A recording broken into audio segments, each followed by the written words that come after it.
Paris, c'est l'heure du focus du jour, plein phare sur la relation israélo-saoudienne. Depuis la création de l'État d'Israël, l'État hébreu et la monarchie saoudienne n'ont jamais eu de relation diplomatique officielle. Voilà pour la théorie, car en pratique, on assiste depuis quelque temps à un réchauffement assez surprenant de cette non-relation.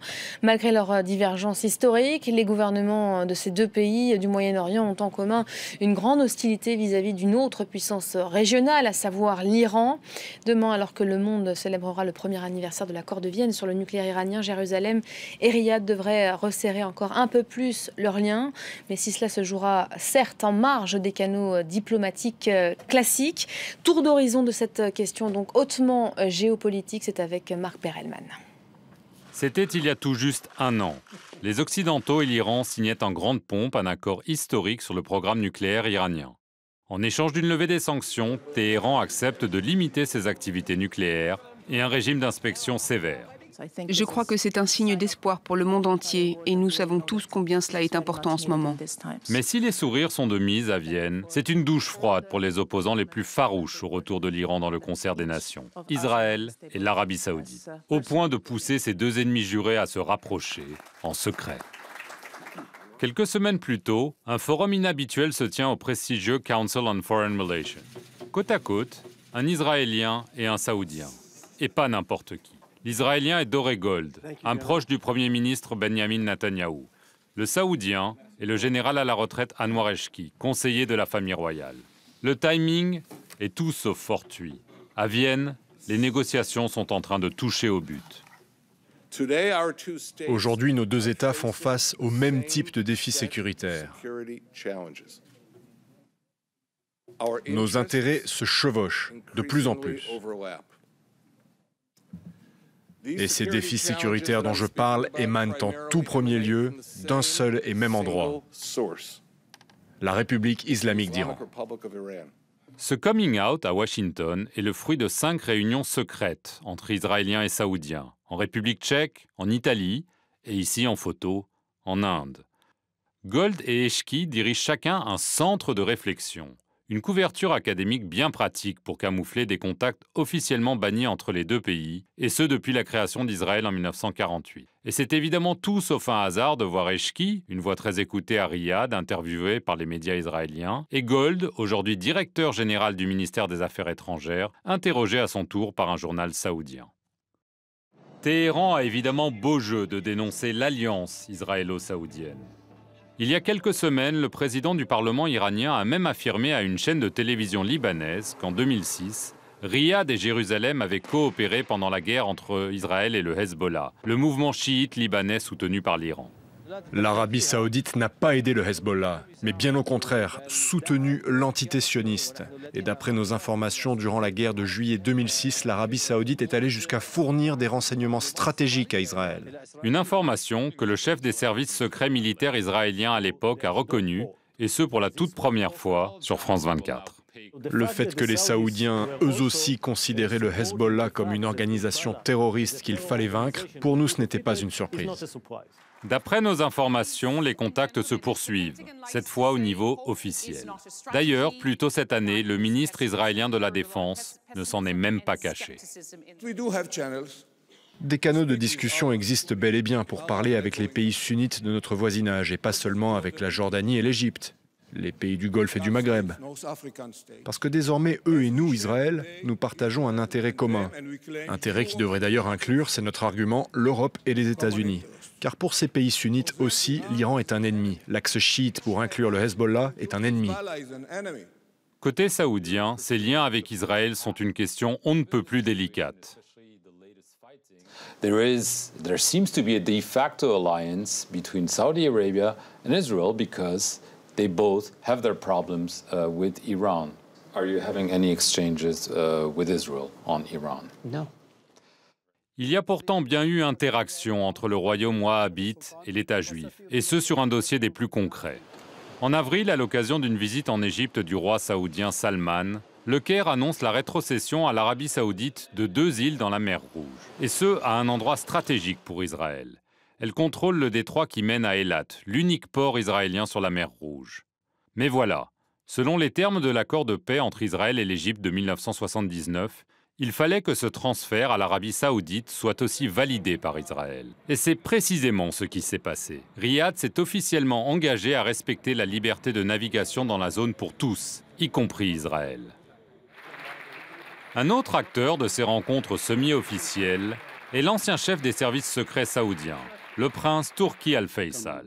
Il y a 2 mois, il est ainsi apparu aux côtés de l'ex-conseiller à la sécurité nationale de Netanyahou.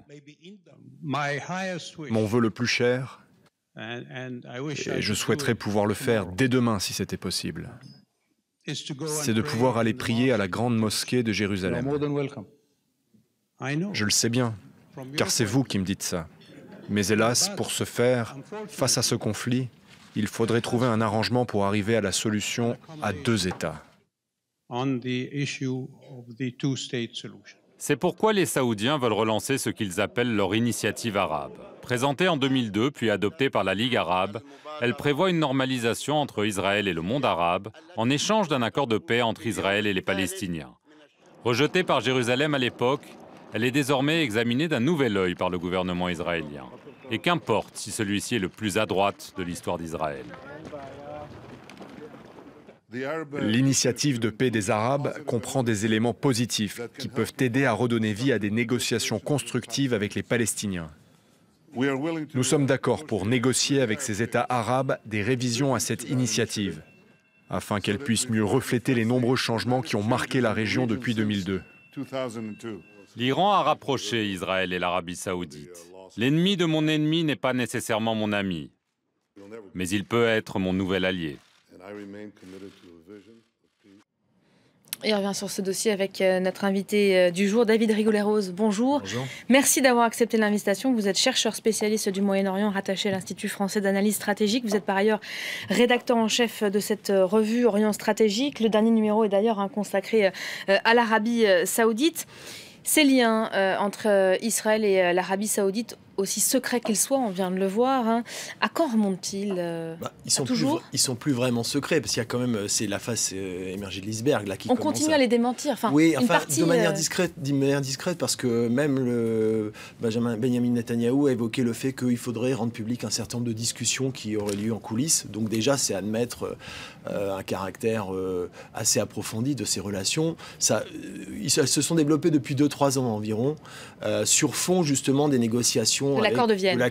Qui allait donner l'accord de Vienne, puisqu'il y avait des réticences à la fois du côté des Israéliens par rapport à la puissance nucléaire putative iranienne, et puis également des pays du Golfe, des pays arabes, et tout particulièrement de l'Arabie saoudite, qui entretient des relations pour le moins difficiles avec l'Iran. Et donc ça a favorisé effectivement des rapprochements, des contacts discrets dans un premier temps, mais relativement approfondis. Alors la partie émergée de l'iceberg, c'est celle qu'on voit justement dans le cadre des think tanks, par exemple aux États-Unis, à plusieurs occasions, mais il y a des contacts très étroits au niveau des services de renseignement entre le JID saoudien, c'est-à-dire le service de renseignement saoudien, et puis le Mossad. Évidemment, en arrière-plan, c'est toujours la perception de la menace iranienne qui rapproche ces 2 acteurs d'une manière assez paradoxale. Voilà, l'Iran qui est clairement l'ennemi commun qui rapproche finalement. Que redoutent au juste les 2 pays ? La conséquence de l'accord, c'est une réintégration de l'Iran dans la communauté internationale. D'une certaine manière, c'est un renforcement de la puissance iranienne, même sans le passage à la nucléarisation militaire. C'est tout le paradoxe de cet accord, effectivement, qui renforce l'Iran, quoi qu'on en dise. De toute façon, l'Iran sortait renforcé d'un éventuel accord, et ça pose un énorme problème à l'Arabie saoudite, qui se sent justement dévaluée stratégiquement.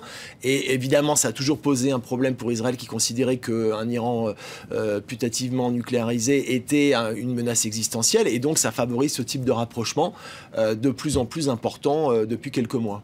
Comment vous les qualifieriez, ces liens aujourd'hui entre Israël et l'Arabie saoudite ? C'est un changement, effectivement, il y a un réajustement, beaucoup de choses se sont passées dans la région. Traditionnellement, il y a une doctrine d'alliance périphérique pour Israël, c'est-à-dire à la faveur des guerres arabes, c'était rechercher des alliés non arabes, Turquie, Iran, celui du Shah à l'époque, évidemment, pour avoir des alliances de revers. Les choses ont changé depuis, et effectivement, il y a l'idée de constituer une alliance israélo-sunnite ou arabo-sunnite qui serait susceptible de faire contrepoids justement à la réémergence géopolitique et stratégique. Opportuniste donc ? Alors, oui, toute la question est de savoir si effectivement c'est un courant profond ou s'il y a, une forme d'opportunisme géopolitique de la part d'Israël. De toute façon, son objectif premier, c'est sa sécurité.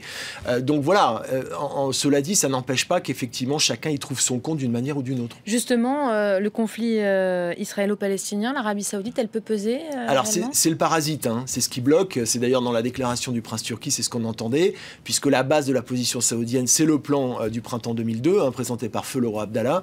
En l'occurrence, une normalisation globale des pays arabes qui n'ont pas signé de paix séparés avec Israël, en échange effectivement d'une rétrocession de territoire et d'un règlement de la question palestinienne. Mais ça n'est pas suffisant pour hypothéquer les contacts, j'allais dire, secrets, parce que le primat des intérêts stratégiques est supérieur à la façade purement publique. Merci beaucoup David Rigoleros d'avoir été mon invité du jour.